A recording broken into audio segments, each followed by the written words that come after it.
ఆచి చికెన్ మసాలా. ప్రాజెక్టుల నిర్మాణాల నాణ్యత విషయంలో ఎక్కడా రాజీ పడే ప్రసక్తే లేదని మంత్రి నిమ్మల రామనాయుడు అన్నారు. ఇవాళ పోలవరం ప్రాజెక్టు పనులను మంత్రి పరిశీలించి పలు కీలక వ్యాఖ్యలు చేశారు.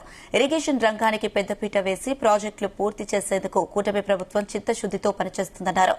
వైసీపీ హయాంలో డయాఫ్రామ్ వాల్ ధ్వంసమైందని, ప్రస్తుతం కొత్త డయాఫ్రామ్ వాల్ నిర్మాణం చేపట్టనున్నారు.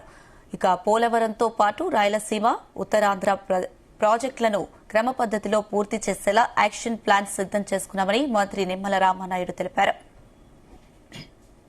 సిడబ్ల్యూసీ ఇచ్చిన డిజైన్స్ ప్రకారం పోలవరం ప్రాజెక్టు నిర్మాణం సాగుతుందా లేదా, పోలవరం ప్రాజెక్టు అథారిటీ పీపీఏ ప్రతి రోజు కూడా ఆ డిజైన్స్ కు అనుగుణంగా ఈ ప్రాజెక్టు పనులు జరుగుతున్నాయా లేదా, భద్రతా పరంగా వెళ్తున్నారా లేదనేది స్వయంగా పీపీఏ కూడా దీన్ని ఎవ్రీడే దీన్ని మానిటరింగ్ చేస్తారు.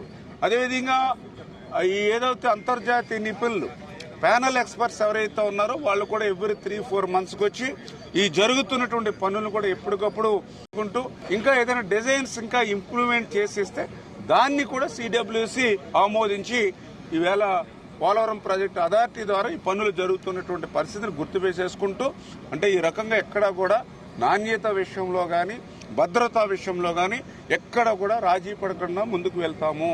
ఖచ్చితంగా ఏ సలహాలు సూచనలు అయినా సరే ఏ మాత్రం 1% మెరిట్ ఉన్నా కూడా దాన్ని స్వీకరించి ఇంప్లిమెంట్ చేస్తాము. ఈ పనులన్నీ కూడా సిడబ్ల్యూసి పీపీఏ పర్యవేక్షణ